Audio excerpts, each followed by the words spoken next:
I did it. I survived. All my tests came back. I don't have COVID. I don't have AIDS. I didn't get hepatitis, and I'm also not pregnant. So, yay. You know why I was able to avoid all those diseases and Azeri pregnancy? Brought a fucking poncho. Bring a poncho. It was great. I slept on this thing, and it kept all the asbestos from my butthole, so that was cool. If you didn't see the first video I made where I went over everything, fuck you. Go watch the video. Here's how all that stuff went down. Again, we're gonna go from my right, your left, all the way down to the end of the line, talking about stuff. I probably brought a little bit more than I needed to overall. So next year, when I go back to that same AO, I am gonna scale that down a little bit. But remember that when you're at George Air Force Base, doing the force on force scenario events, if it's gonna be, you know, the jump to Barda or the assault on Azeri or whatever they're calling it, you don't need a lot of shit. My Smersh rucksack worked really well. I had a little extra space in here, which was cool, but overall, I was super happy with this thing, and I'm probably gonna keep using this for the force on force style events. For the Azeri assault, which was in October at Georgia Air Force Base in the high deserty area of California in Victorville, there's no rain. It wasn't really that cold, so you could really get away with not having just a lot of extra stuff. One thing I am gonna do is I am gonna upgrade my sleeping bag. Since I just have like a regular, for lack of a better term, summer bag from Kelty, I'm just gonna get the one that's a little bit rated a little bit warmer. I don't know what the correct term for that is, because it was a little cold.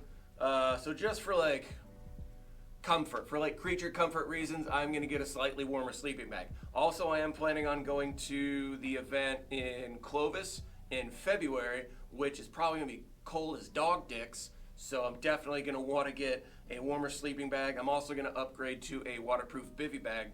That should make me as comfortable as humanly possible before we start talking about snow. Nothing caught on fire, which is great, but I still had this. I actually moved this from my assault pack into my rucksack because I was in a vehicle the whole time, so we could have always just driven back. I guess afterwards, after kind of thinking about it, I could have just probably left this in the vehicle. I didn't know if the vehicles had fire extinguishers in them, but you know, that was the thing. Just cool, yay me. I still have my 3-berry crumble, and I had my Mexican rife beef bowl-y thing left over. I actually ate it on Monday for dinner. Everything was actually pretty good. But I could have gotten away with 2 less meals, but I did power through almost all of my peanut butter packs because I think I had like 12 or so of these. So I powered through a good chunk of these, plus all of those cool little Atkins bars that I had, and I was pretty good to go. I wasn't really on a whole lot of downtime, like consistently. There was only a couple times, so I probably could have cooked more of those meals if I wanted to, but for the sake of like being QRF ready, for the most part, I really wasn't cooking a whole lot. Could have, but I don't know, if obviously Monday morning quarterbacking, I could have cooked another meal, but if something would have popped off, I'd have had to walk away from it. And you really don't want to walk away from like any sort of stove device or any of the propane stoves. So you'd have to turn it off, which is going to kill the water. It's the whole thing. So fucking I just add a bunch of peanut butter. If you don't have a jet boil, you should buy one because they're freaking amazing. Or if you're going with a group of a bunch of dudes that have jet boils, just use theirs. Out of the 4 of us total that went down, I think 3 of us had jet boils, and one guy just borrowed one of ours. As sort of like a last minute panicky buy, on my last gas station trip, I did buy Clorox wipes just in case. I didn't use them because you get to a point where you're like, I'm just gonna be filled with fucking asbestos the whole time, so who fucking cares? Chapstick. I found some in my truck. I brought it with me. It was useful because it was very windy. Yay. This tracksuit was pretty sexy. And it was also, especially during the daytime, it was super easy to identify me because it's bright ass blue. Our company color was red. I didn't know that until after I bought this. I could have bought a red one. It's like, that's too much, and I couldn't find any for 30 bucks with free shipping at the time, so whatever. But this thing was pretty warm, and it was also super easy to identify me during the day because of bright ass blue, and also kind of during the night because it had these white stripes down the side. And no one on the NATO side could reasonably have white stripes all the way down their whole ass arms, so I didn't get fragged a single time by my own team, which is super great. Go me. I ended up only bringing one pair of pants just to sort of scale everything down. I only brought these, which are the Mordor? I don't know, the Russian pants. These are the Partisan ones, or slash Leto, or whatever you want to call it. I will do a specific review on these pants and pants in general, but I only brought one pair of pants, and it was fucking great, and they didn't tear or anything, and they're still dirty. My helmet worked out just fine. I actually didn't end up getting night vision, and I didn't film a whole lot, but this thing was super comfortable. There were times where, other than like how it wraps around my beard, this just felt like I was wearing a hat. But this thing is super light, super comfortable. Wendy's fucking awesome. You should buy one if you're not a fucking peasant. This KWA windbreaker is legit.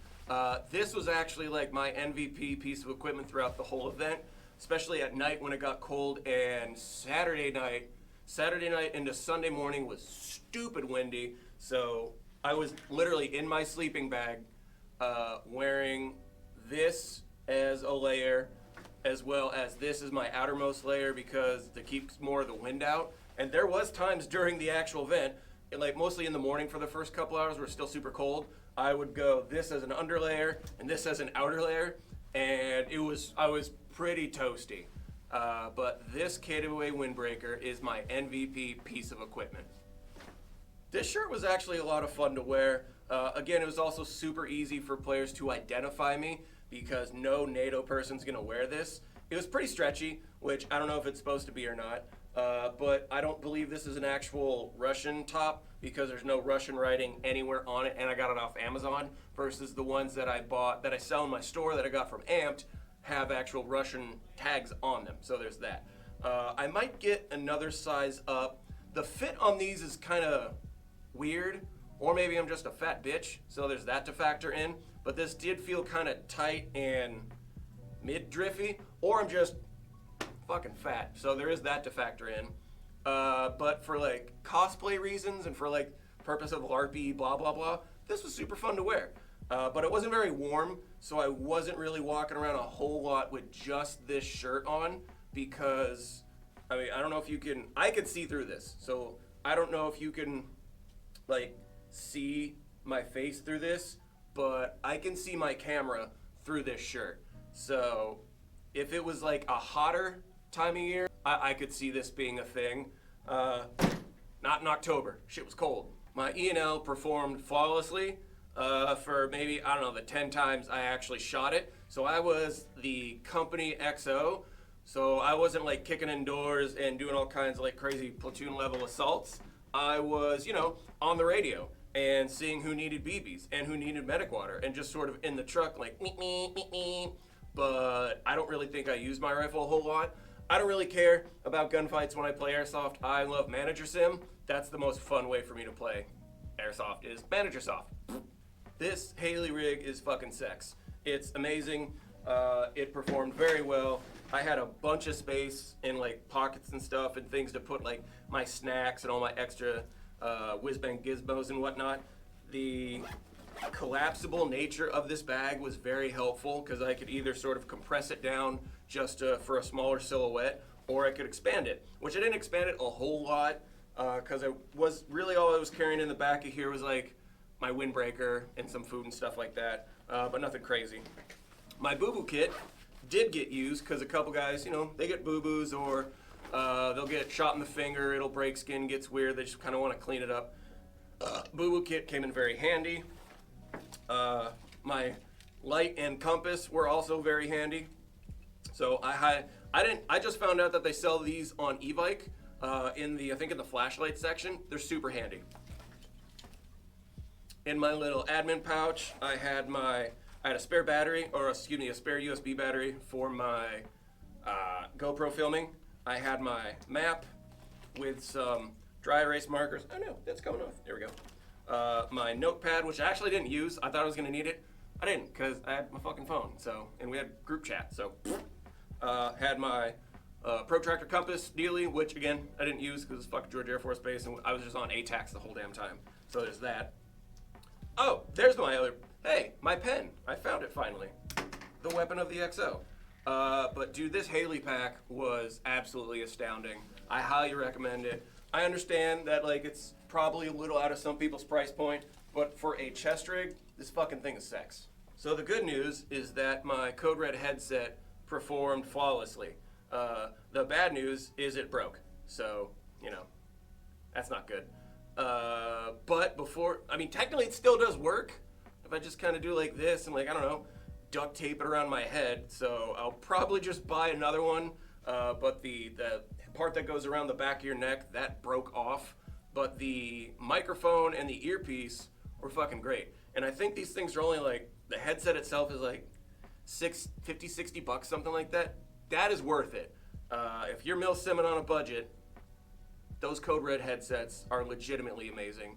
I think Random Guy Kev has like a 10% off code some damn where. Lots of dudes have 10% off codes if you want to save taxes, basically. But I do highly recommend this Code Red headset because before it broke, it was great. And that's it. Bye. Caber, who the f*** are you, nerd?